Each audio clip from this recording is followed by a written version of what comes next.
É muito importante. Se você tiver uma profissão e que você consiga servir, olha só, servir a vida das pessoas, quanto mais pessoas você servir, melhor você vai se sentir.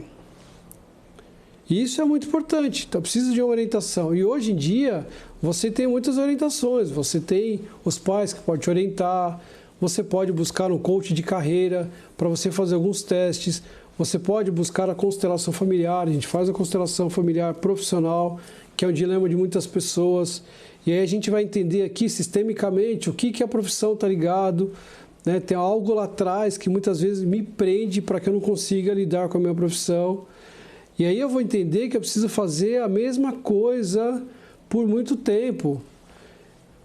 E quando a gente começa numa profissão, começa a fazer alguma coisa, o que a gente pensa? No retorno financeiro.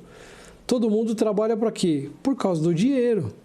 O dinheiro é moeda de troca no mundo externo e no mundo profissional. Precisa, né, haver o dinheiro, o dinheiro está estabelecido o tempo todo para que haja o equilíbrio, né?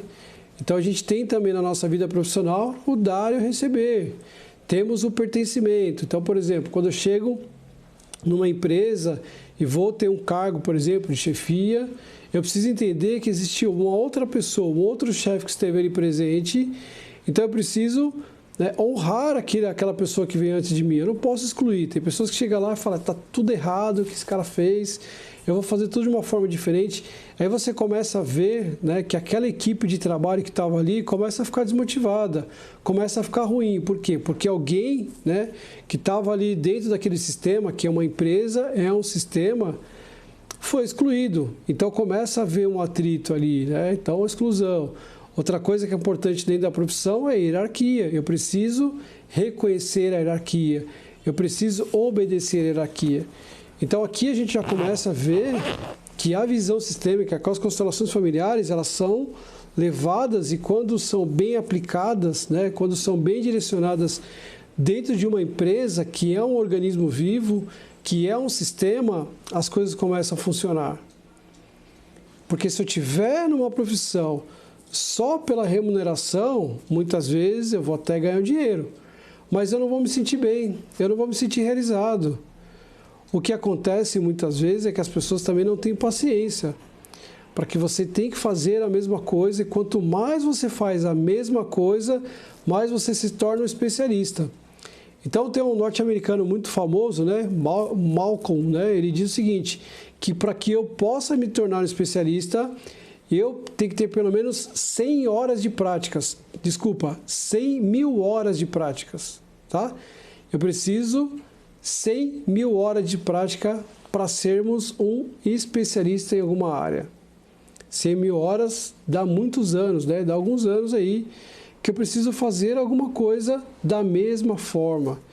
E é importante a gente se reinventar. Você pode fazer a mesma profissão, você pode exercer a mesma profissão, mas hoje em dia, muitas vezes, você precisa se reinventar. Você precisa fazer a mesma coisa de uma forma diferente.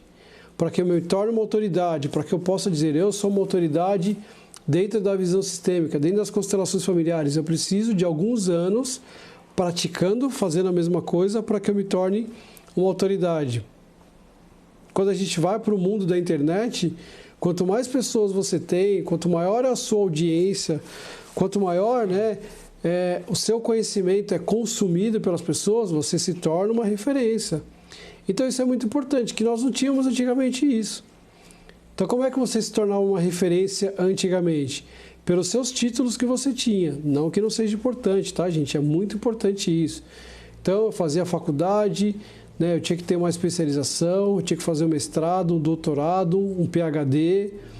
Então essas pessoas continuam sendo autoridades, né, no mundo acadêmico. Quando a gente parte para o outro lado, porque também, né, para você chegar a um PhD, você sabe que se você demora muitos anos, e não é qualquer pessoa que consegue chegar lá, você precisa defender uma tese, enfim, tem uma série de questões, uma série de requisitos que você precisa preencher para que você se torne um especialista. E aí tá, mas e aí, Marco, como que eu faço para buscar uma profissão? Como é que eu enxergo tudo isso? Então o que você faz? É importante você reconhecer no seu lastro. O que é o seu lastro? A gente falou agora há pouco. Você busca alguma coisa que você saiba fazer de uma forma extraordinária. E aí, a princípio, não espere muito essa questão de você ter um retorno, de você se sentir realizado. Porque como que eu me sinto realizado naquilo que eu faço? Quando as pessoas, então, por exemplo, eu trabalho com a profissão da ajuda, ok? Ok. Então, Bert Hellinger vai dizer o seguinte, que a profissão da ajuda é a profissão mais perigosa que tem no mundo. Por que isso? Primeiro, as pessoas têm dificuldade de cobrar quando você está ajudando. E isso é muito importante. Isso aconteceu com você, Marco? Aconteceu. No começo da minha carreira eu também tinha essa dificuldade. Eu pensava, poxa, mas eu estou ajudando a pessoa, como é que eu vou cobrar? Como é que eu vou dizer quanto custa uma sessão, quanto custa uma constelação? Só que depois eu comecei a enxergar que isso era uma forma de equilibrar a relação que eu tinha com os meus clientes. Muitas vezes eu fazia de graça, cobrava muito barato, eu falava, olha, vê quanto você pode pagar. O que acontecia? A pessoa começava no processo terapêutico e daqui a pouco ela fazia o quê? Ela se afastava. Porque não havia a troca, não havia o equilíbrio.